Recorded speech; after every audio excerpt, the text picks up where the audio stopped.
All right, I'm trying to get my stuff together here. I feel like Adrian Love. He's got junk all over the place, totally disorganized. I'm Michael Bryant. That means Michael Bryant. I'm not going to get a chance to talk because she tried to usurp the whole thing yesterday, and all she did was filibuster. But I wrote notes. I wrote notes on our trusty Justice Serve TV notepads. By the way, stay tuned for what we may be giving. Oh yeah, that'd be a nice piece of merch. Yeah, that'd be a nice piece of merch. Merch will be coming. Anyhow, I'm Linda Kenny Bodden, and of course, Michael Bryant had the pleasure of watching most of the plea yesterday of Jeffrey Williams, and also the press conference of Brian Steele. So, Michael, I wasn't on the air with you. I was on the air with you, and then you had to leave, and then for another hour or so, hour and a half, we watched. Your thoughts? Oh boy! First of all, I felt like it was a kind of a moot court proceeding, where everybody's making their arguments as if the trial never happened, never will happen. And of course, obviously, it started with Ms. Love, who, like Ms. Hilton, her colleague, went on and on and on about things that had nothing to do with the plea. And then Brian, because again, remember the critical difference between the pleas we heard earlier and this one. This was not an agreed plea. This was not negotiated. This was basically, in theory, and I'll get to that in a minute, throwing it out to the judge and saying, Judge, we're kind of at your mercy. We can't figure this out. What can you do for us? Personally, I think if Brian Steele had not known what the ultimate result was going to be, he would not have been standing there with his client. But at that point, before the judge makes that decision, he's arguing his case too, and he's refuting the prosecution's case. I mean, just call her a liar. I mean, that's basically what he did. That's basically what he did. Many times. He actually said that there was a lie. They're lying. And then she's lying right now. And he felt bad. He's standing there with his client who, 45 minutes. What's that? 45 minutes. His part or her part? Her part. She just stood there. Everyone if you watch it, they were uncomfortable. Even the court officers, because it just went on. Yeah, I'm amazed because Ms. Love is always known for succinctness and being well organized. So this was so out of character.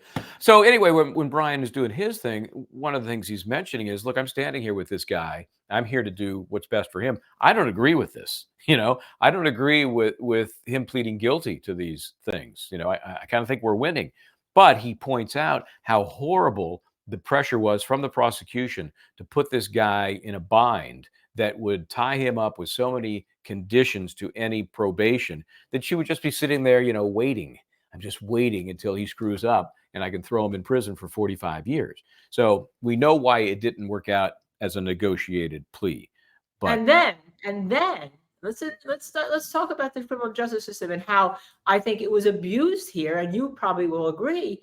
Is, remember, they were willing to give him, in that negotiated plea, time served, but he had a plea to being the head of a gang, and he had a plea to that his lyrics were inciting violence and gang activity and murder, okay?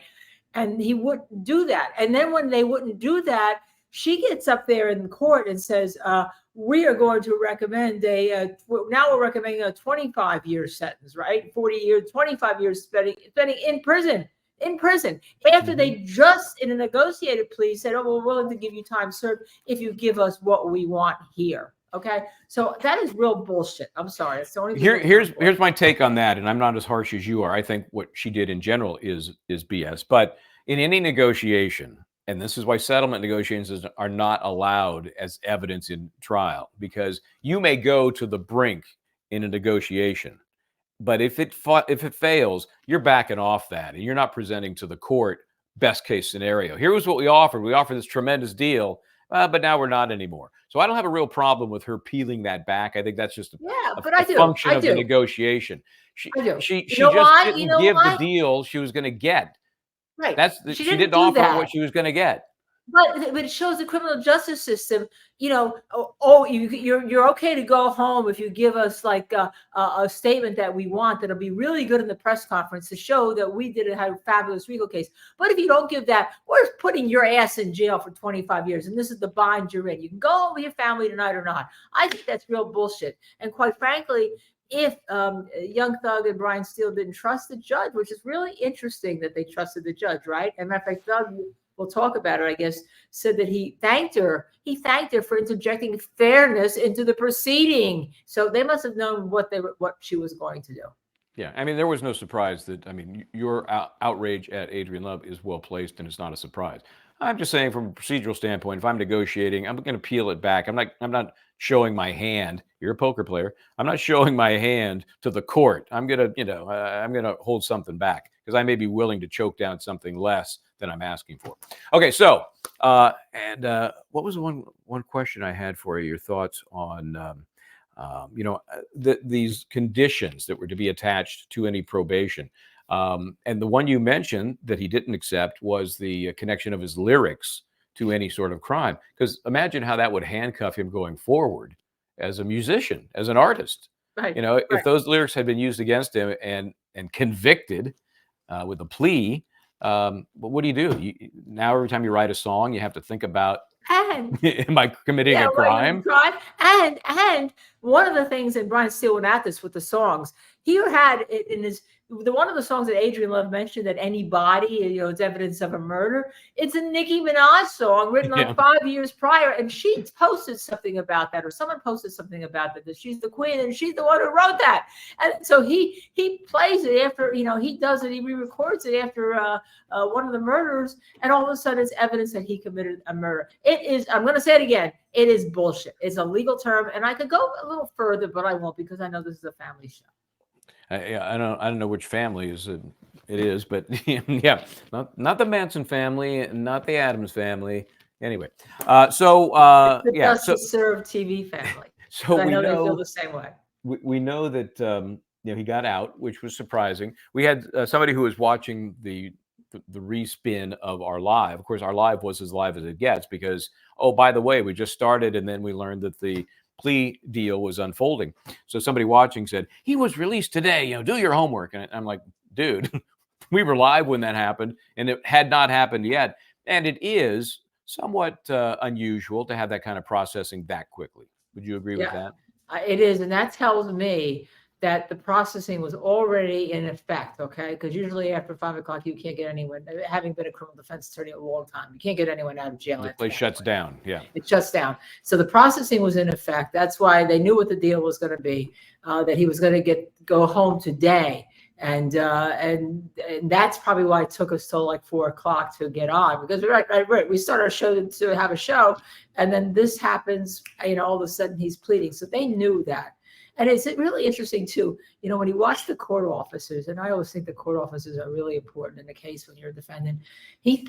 Doug thanked everybody, right? And the court officer was like, yeah, it was good. It was nice having you around. It was nice, because now he has to go back and give concerts, right? To talk about how bad being in a gang is, but he's got to go back there and give concerts, even though part of his deal is that he stays out of the Atlanta metro area, except for certain, bad things like funerals. As to Donovan Thomas, and Mr. Williams has nothing but empathy, sympathy, and sorrow. They were friends. It is a lie. What the prosecution has put before this jury is a lie. What happened here is the prosecution comes up with a theory because they need a motive, they think. I know you don't need a motive in reality to prove a murder case or any other case, but they wanted a motive. So they made it where Mr. Williams and a gentleman named Rich Homie Kwan, his name is Mr. Lamar, he's a performer, and Mr. Williams and Mr. Lamar were close. There are public documents, recordings, Mr. Lamar being interviewed almost every year, and then he talks about his time with this band or group called Rich Gang, and he says every year up to this past year, he, God forbid, died, we can't call him as a witness, how close he is to Mr. Williams. The state, though, made it in this case, or tried to make it, that Mr. Williams and Rich Homie Kwan are enemies because Rich Homie Kwan will not sign with a record label that has nothing to do with Mr. Williams. Mr. Williams doesn't sign to that record label. That record label is owned by a gentleman named Brian Williams, also goes by Birdman, wildly successful. He started Drake's career. He started Mr. Dwayne Carter, performer known as Lil Wayne's career. He started Nicki Minaj's career, just fabulous, powerful person, well-respected in the industry. But the state wants it to be that Donovan Thomas interceded and would not let Rich Homie Quan sign to Mr. Brian Birdman Williams. And that is the reason that Jeffrey Williams had a feud and killed Donovan Thomas. Your Honor, what the evidence would really show if we kept going to trial, and I could tell you that Mr. Adams and I never thought we'd be in front of this honorable court. We always thought it would go all the way through trial. Was the state is saying that Rich Homie Quan and Jeffrey Williams don't speak since the fall, and they have a bad relationship the fall of 2014. We would have shown, and we served on the state, December 15th, 2014, Jeffrey Williams in a private plane with Mr. Lamar or Rich Homie Quan, and they are high-fiving and laughing with each other. That is on audio video. There's a man who the state hasn't called yet, Mr. Martinez Arnold, also known as Duke. It's on the state's witness list. He's represented by the Honorable Ashley Merchant. He's on that plane as well. He would have identified the item, and he would have testified that Mr. Williams and Mr. Lamar were very close in December 2014. Then on December 29th of 2014, Mr. Williams, Mr. Rich Homie Quan, Mr. Arnold, others were at Brian Williams' home in Miami, Florida. There was a posting by Mr. Lamar, Rich Homie Quan, and a picture of Mr. Arnold and Mr. Lamar, and they said, Mr. Lamar says, "This is my number one man, Duke," or something to that effect. We would have put that into evidence. In addition to that, Your Honor, on December 8th, 2 days before Mr. Thomas, God forbid, was killed, Mr. Williams is with Mr. Thomas, as well as Mr. Sledge and Brian Williams in Brian Williams' tour bus outside of a fabulous entertainer, artist, Mr. Clifford Harris, T.I.'s studio. And at that time, they were very close. So I'm guessing for certain work activities, perhaps he can dart in and out. And that'll be, that'll be something very closely watched, because as we think, Adrian Love is just looking for a reason to reel him back in. He's got to be hyper focused on not doing anything that would lead to that. So yeah, and of course you see all the headlines: thug pleads guilty, young thug pleads guilty to gang activity. So Bonnie Willis gets what she wants just before the election. She gets, hey, you see, because no one's going to remember that this was a Rico trial, and if you watch it, the evidence was like, I think the evidence was for a not guilty, even though, they may have committed some of these crimes, but I just think the way it was presented, it was for a not guilty. So she gets that headline, which she's gotten now. She's gotten that headline. Sure. And you have two people waiting still. You have Doug Weinstein's client, who's been on our show a number of times. You have Shannon Stillwell, and then you have people waiting who were severed from this case. That's right. Those never have seen the inside of the courtroom. And there may be some impact on those that may lead to plea deals. Again, considering the source, meaning Fonnie Willis and her hench persons, probably not. But in the normal world, there could be some impact on these plea deals that would trickle down to these cases that are pending. I just don't expect it. Yeah, and of course we have all these people who were too dangerous to get bond or bail, as we call it in the Northeast, right? Too dangerous to get that, and most of them pled guilty to what would be time served, or they'll be out because of their time served within a 4 months or a year. Right. Just more hypocrisy. So you mentioned the fact that our buddy Doug Weinstein and his client, Mr. Kendrick, moving forward, as is Shannon Stillwell and Max Shart. I'm reading articles. One of them in particular, I won't tell you what it is. The initials are L and C. But anyway, the article, the headline is "Case Ends." That young thug takes a deal and the case ends. What? That may be news to Doug Weinstein and Mr. Shart and their clients. But no, it doesn't end. It takes on a bit of a different look now, and I think the jury is going to be surprised that the courtroom is less than half as full as it was with defendants. but it's going to continue. I do have a thought, having been in the courtroom and seeing the weird configuration. It looks weird on TV as well, but you get a real sense of it when you're sitting there. A lot of the defendants are way far away, like in what would normally be the gallery. But I'm wondering if they're going to reconfigure that somehow, because now they got a lot of empty tables that were Right. closer to the jury and the well of the court. Oh, really So, interesting. And then just when a the jury housekeeping says matter. I wonder if they're going to do that. comes in, and the judge is going to say, "Well, you may notice that there's some people. Don't think anything of it. Don't Yeah, that's right. presume anything. Nothing Right? to see here. Nothing to see here. Don't worry about it. Maybe your job's easier now. Yeah, so I can't wait to hear that direction or instruction. But I do want to say something. I thought Adrian Love, I don't want to focus on her too much. I mean, she got her moment in the sun, so to speak, reading for 45 minutes, all the stuff, including the lyrics that they were not pleading guilty to. Brian Steele got up and had to wait and try to, at the very end, like, we're coming up to 6 o'clock, right, to refute all that. And then, of course, Jeffrey Williams gave a wonderful, wonderful statement to the court. And actually, the judge, when she was reading to him or talking to him, her voice broke. And also, Young Thug's voice broke when he thanked her for bringing fairness into a proceeding. Imagine having to thank a new judge for bringing fairness into a proceeding. And that's what should have been the focus, not Adrian Love sitting there reading the indictment that she didn't prove. Yeah, let's watch some of that. All right, Mr. Williams, is there anything that you want to say? Yes, ma'am. I take full responsibility for, my crimes or my charges. I want to say sorry to my family, my mom. My mom got 11 kids. I can't say all their names, my managers, my kids that's not here. Really everybody that got something to do with this situation, I want to say sorry for just having so much time invested into this, and I am a smart guy, I am a good guy, and I really got a good heart, I find myself in a lot of stuff because I was just nice or cool, and I understand that you can't be that way when you reach a certain height, because it could end bad, and it don't really have to have nothing to do with you, but it could end bad, and it could, fall on you.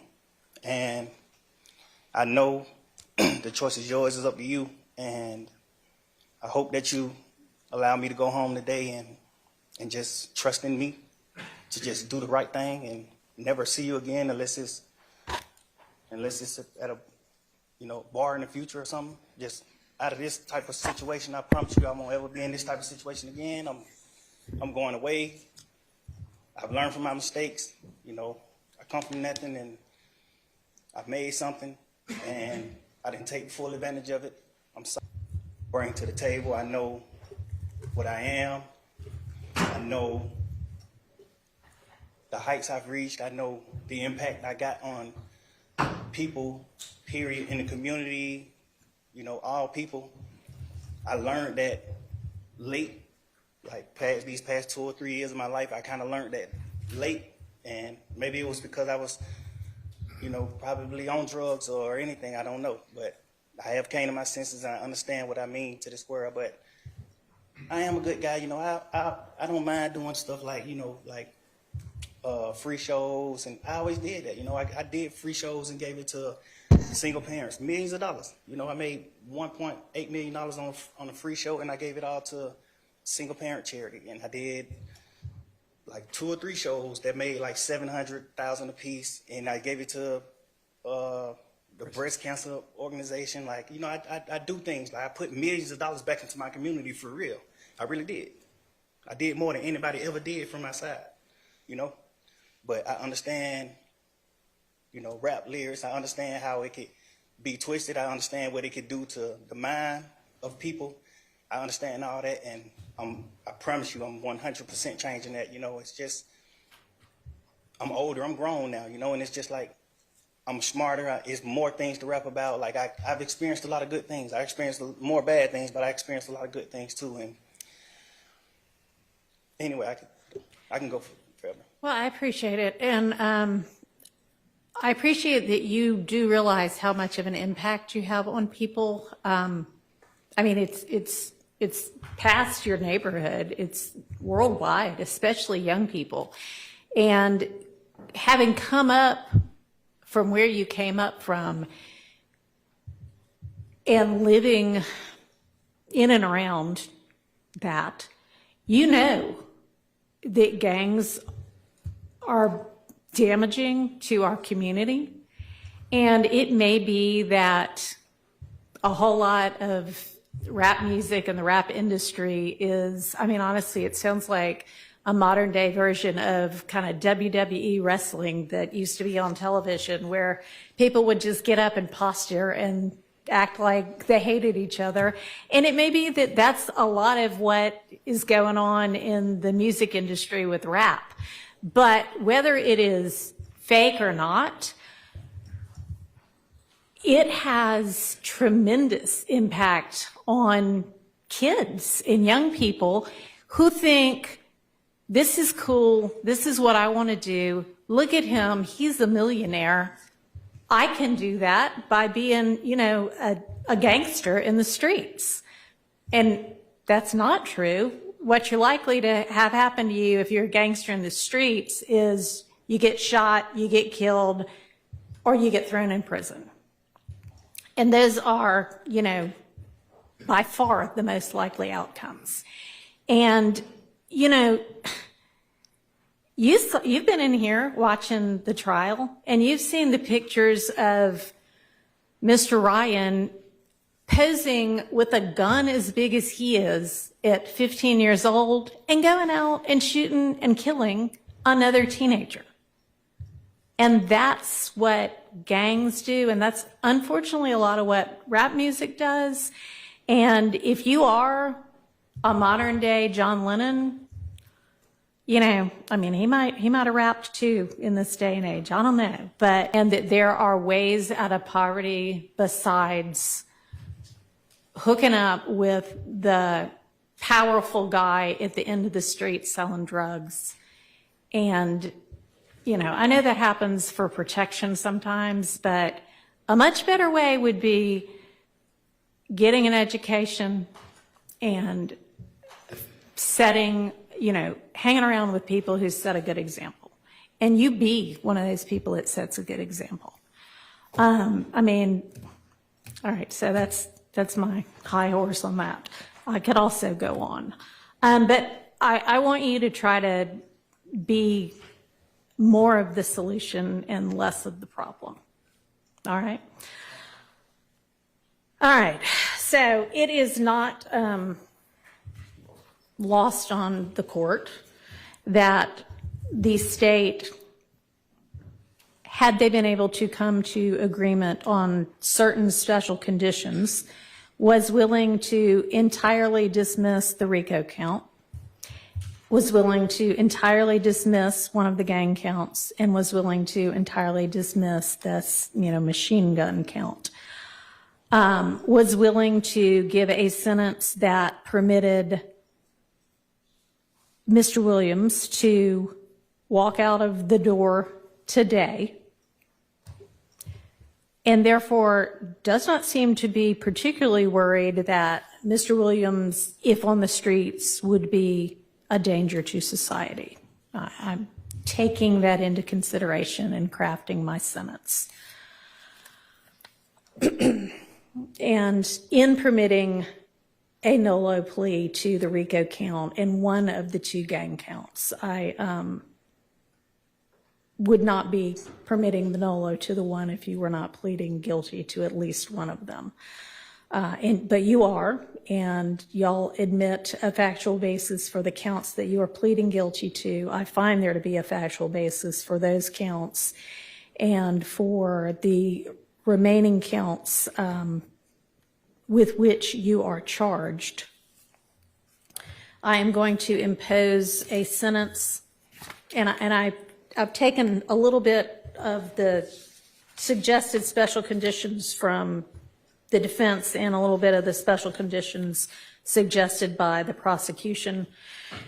On count one, the court sentence is 20 years to serve 5 years, commuted to time served, the balance of 15 years to be probated, and a $25,000 fine. On count 2, the sentence is 5 years to serve, commuted to time served. That's the minimum sentence that's permitted on that count. It is required to be run consecutively. I'm going to run it consecutive to count 1, but I am going to backload. Oh, I'm sorry, that is not commuted. That is 5 years to serve, and it's going to be run consecutively to count 1, backloaded, by which I mean after you serve your 15 years of probation. If you have been successful on that probation, and I sincerely hope that you are, then at the end of that 15 years, I will commute the entire rest of any service portion of your sentence to time served.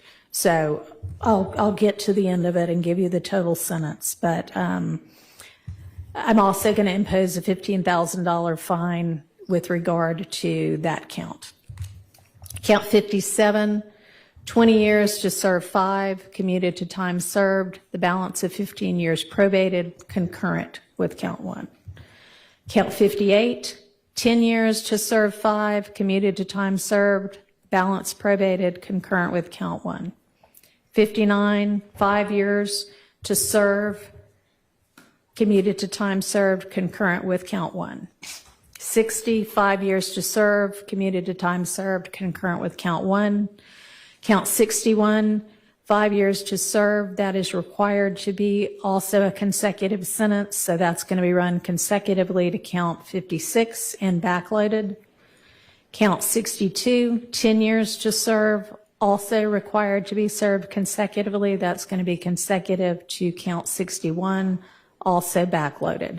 So essentially, the total sentence is 40 years to serve the first 5 years in prison, but commuted to the time that you have already served, followed by 15 years on probation, followed then by the backloaded 20 years, which can be served in custody and will be served in custody if you are not successful on your probation. If you are successful in completing your 15 years probation, that will be commuted to time served.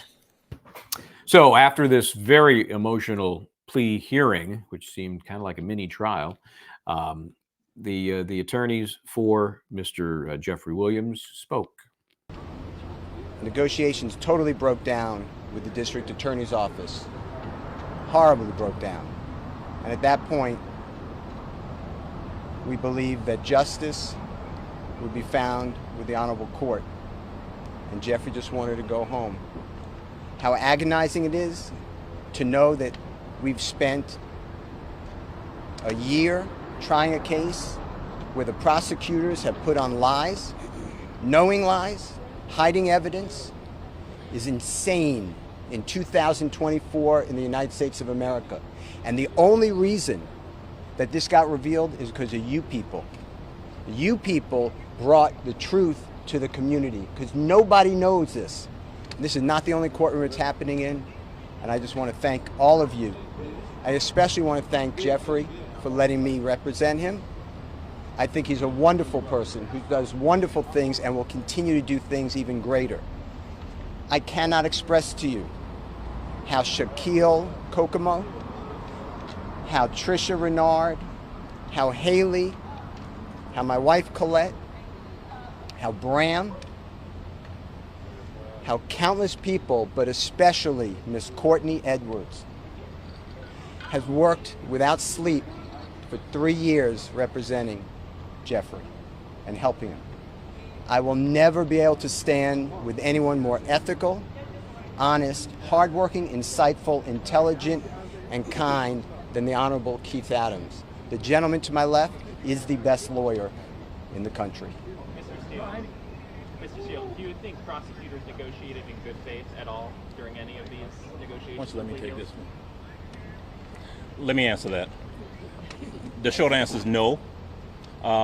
This is a case that possibly could have been resolved if folks were reasonable. But we did not believe that we could enter into good faith negotiations with people who wanted a case resolved in a manner simply to save face. And Jeffrey Williams was not going to say things that they wrote for him, that they wanted him to say, that was their theory when it wasn't true. And so, good faith, no. I don't believe we were ever really negotiating in good faith. And you've been here the past year that this case has been on trial. You've seen the numerous motions for mistrial. You've seen the behavior of the state. You've seen the dishonesty. You've seen everything being hidden. You've seen things come out in court, in front of you. And so you know what kind of prosecution we were dealing with, and that's okay. You know, Mr. Steele and I have fought through this the past 2.5 years. And as he said, we ultimately decided we were going to put our faith in the court as opposed to the folks on the other side of the aisle. And, you know, the best thing out of all of this is that Jeffrey Williams, in a very short period of time, will be home. And that's all we've wanted from May 9th, when they went and picked him up and have held him in jail without a bond for the past 2.5 years. And Michael, there is, we mentioned 2 other defendants left. I know that you have been in communication with Mr. Weinstein, who's not going to tell you anything that the world can't know. But what did he tell you? Yeah, so I sent him a note because it was obviously just a crazy day and week. And I said, I hope you and your client are hanging in there after the week's events. Take care. He said, and he responded immediately, we are great and ready to keep fighting. Thanks. So gives you a little a look into the Yak Gotti representation in that case, which is going forward. Right. And how many more mistakes will the prosecution make? Maybe they will get a mistrial. You know, speaking of that, I put up a new poll. Let me see if I can. I just did this, so I'm not sure what, if any, responses have come in yet. But basically, the poll is okay. Now we're down to 2 defendants, right? And so my options. Let me see if I can find it here. My options are, and a list, of course, Diamante Kendrick and Shannon Stillwell as the last 2. What's going to happen next? First option. The remaining defendants will also get deals. The remaining defendants go to verdict or mistrial, because I don't rule that out. Fonnie Willis drops the case. Those are the options that I've put in. So if you want to weigh in on that, check out our community tab on our YouTube channel. So, Michael, you have our press credentials for justice served on the Daniel Penny case. It's a case that is in New York, where a bystander took it upon himself to, quote, defend people on the subway from Jordan Neely, 30 years old, that has mental disease, and he ended up putting him in a chokehold for 6 minutes and killing him. Now he's on trial for manslaughter, which is reckless conduct, and criminally negligent homicide, which is, as it says, negligent conduct. What's up with that? Yeah, while we're talking about and blasting the press for getting things wrong, pet peeve I have, this is not as clever, of course, as your lectern versus what's the other thing? Podium. But we see all the time reports where they will mention possible years, ultimately possible years, and they also mention somebody can be convicted of 2 different counts, as if there isn't some sort of merger, right? In this case, we have manslaughter, we have culpable negligence. You can't be convicted of both. It's an either or. So it's a 15-year for the manslaughter. It's 4 for culpable negligence. I can't tell you how many times I've seen reported 19 years max. You know, because they're just simply adding the 2 and potentially guilty of 2 counts. I mean, that's just so lazy. You know, you don't have to be an attorney. You don't have to even be a law student to understand that concept, that it's an alternate pleading, which most states allow. So anyway, just one of my pet peeves. Anyway, so yeah, opening statements today. One of the key issues in the case, remember, there's been a big battle about the background of the decedent, you know, that he had drug history, that he had other violent events. He had just been arrested for punching an old lady. I shouldn't say old lady, an older person, broke her jaw, I think. Somebody may get punched on this show. And then they let him out, you know, and ultimately we know what happened. So that all of those things have been issues. There have also been issues about drug use.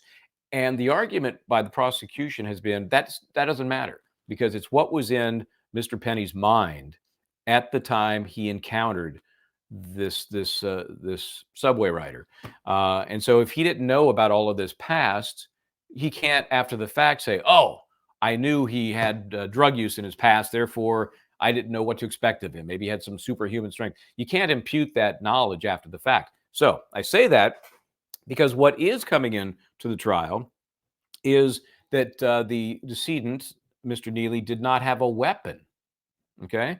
Well, it seems to me you're imputing to Daniel Penny the fact that he didn't have a weapon. How did Daniel Penny know he didn't have a weapon if he didn't learn it until after the fact? Well, only because he didn't see a weapon. Well, that may be, and that'll come out during testimony. But to prove that he truly did not have one, I don't think you can impute that knowledge to Penny. You know, it's not like he patted him down. I think you could say he didn't see a weapon. Yeah, I think that will happen, but that is not conclusive. You know, anybody have a It's knife in their pocket? Anybody have a concealed weapon? Case. It's an interesting case because you have so many people on that jury, and we talked about it earlier in an earlier show, who do take the subway daily, and some of them have encountered no issues, and others have encountered issues on the New York City subway. Yeah. You see people.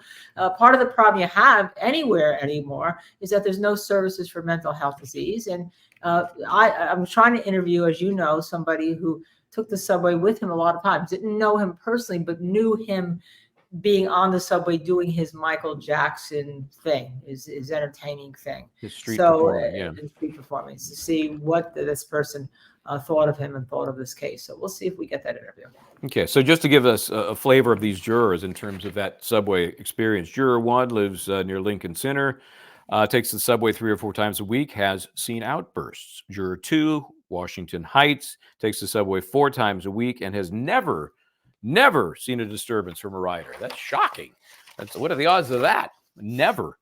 Juror 3, software engineer, occasionally rides the subway, never felt threatened. Juror 4 in Yorkville, I didn't fear for my life or anything like that, but has seen issues on the subway causing her to, quote, back away. Okay.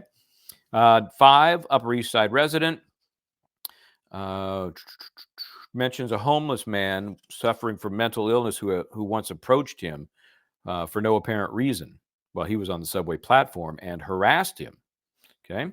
Juror 6, retired librarian, rides the subway several times a week, has seen outbursts, has never felt personally threatened. Juror 7 said he takes subway daily and has never seen an outburst or felt harassed. Juror 8, retired person, has never had a problem in the past, rides the subway less now that she has retired. Juror 9, Upper West Side, she said she rides the subway 4 to 5 days a week, has witnessed outbursts, but never felt personally threatened. Juror 10 lives in the West Village, does online work, but says she has been harassed on an empty subway car, meaning not so empty if she's getting harassed. Well, yeah. Right. A very lightly traveled subway car she and her friend were on, and she says force. What did she say? Oh, she said in particular instances she felt force can be used. So this is clearly going to be an issue of force, excessive force. We know that. Juror 11, corporate lawyer, goes to Wall Street, rides the subway often, has seen outbursts, never felt threatened. And finally, Juror 12, lives on the Upper East Side, rides the subway 5 times a week, and has seen outbursts. We know there are 4 alternates as well. No details on that. And I should credit, who did I steal this information from? I think it's, let me just double check. I think it was a New York Times article. Yes. So appreciate that inside information. I'll size those people up when I get in there, and I will match their numbers with the people I see in the box. And it's interesting that there's a big argument in the court. Joshua Steinglass, who prosecuted the Trump case, is actually the lead prosecutor on this. Wondered if he had focus groups. He also had a lawyer, if you recall, or the lawyers on the Trump charges, 34 felonies. And I think, is it just one lawyer or is it 2 lawyers? Yeah, that's a good question. I just kind of skimmed through each of them to save time. I think maybe 2, but at least 1. So it's interesting that, the general rule is they throw the lawyers out, but he seems to not mind having lawyers. But there was a big fight because the prosecution charged the defense with using their challenges against minorities improperly, and including one that the defense said, well, she was excused because she had purple hair. Okay, so that's it. My dog nanny had pink hair, blue hair, purple hair. Great dog nanny for my dog. That's the thing in New York. That's the thing everywhere. People like dye their hair these colors. It doesn't mean you're There anything. are two lawyers. That's what I thought. I thought there were two. One is a lawyers. corporate lawyer and the other is an insurance lawyer. And I'm not sure what that means. I did insurance defense for a while. It sounds kind of weird. It makes it sound like, oh, I'm defending the insurance companies. No. Yeah. Basically, anybody who does insurance defense, and you'll hear this, if you have homeowners insurance, if you have car insurance, and you get in an accident or you have an issue with your home, the insurance company hires an attorney and pays for that person for you. So when you do insurance defense, it's everything.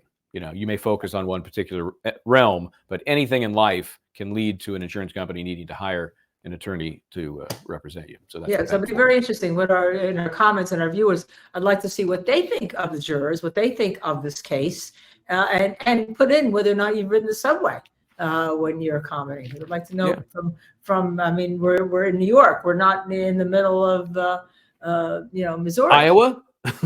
Or Iowa, right? Subway in Iowa.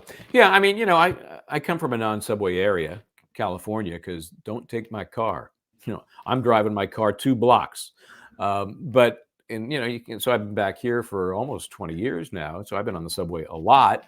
Not my favorite experience, for many reasons, but never because I really felt threatened. It's just sometimes it's just too packed with people, and But you know what? You're going to be taking the subway to the I am going to be taking it again. Yeah. Center Street. And that's where a lot of the jurors who are going to go to Center Street are going to be on that subway every morning coming out of that subway station. Be interesting to hear what subway riders they're thinking. I know you plan to interview them. We are going to try to accost a few folks. Hopefully not the jurors, but there are a lot of cases going on at one time. So I'm not going to purposely target any sort of jurors, but you never know. They just maybe that should be a preliminary question. Right. Are you a juror? Are you a juror? If you're a juror, don't talk to me. Right? Yeah. That might be prudent. So it's going to be very interesting. Another very interesting case. No cameras in the courtroom. The judge has not allowed it. And people think that you can't have cameras in the courtroom. You can, but the judge is the one in New York has to be the one that's allowed it. They generally don't, except like in the Trump trial, you saw that they allowed cameras to come in to take pictures beforehand and then afterwards and then leave. But so therefore, Michael Bryan will be our eyes and our ears in that courtroom reporting to you about this oh so important case, which brings up the ghost of, and you're going to all have to Google this, Bernard Goetz, Goetz, and his subway gun shooting years ago. Google it. Vigilante, they called him. So that's what this case is about. Daniel Penny, is he a hero or is he a vigilante? That's it. You got it. Okay. Well, I'm Michael Bryan. Try to do the right thing. And I'm Linda Kenny Bodden, and this is Justice Serve, and I'd like you to subscribe, share, like, and notify. See you next time. Oh, I'm sorry. And also, keep your eye out for membership benefits and things of that sort, which we're still trying to craft. I'm sorry I screwed up the whole ending. Bye-bye now.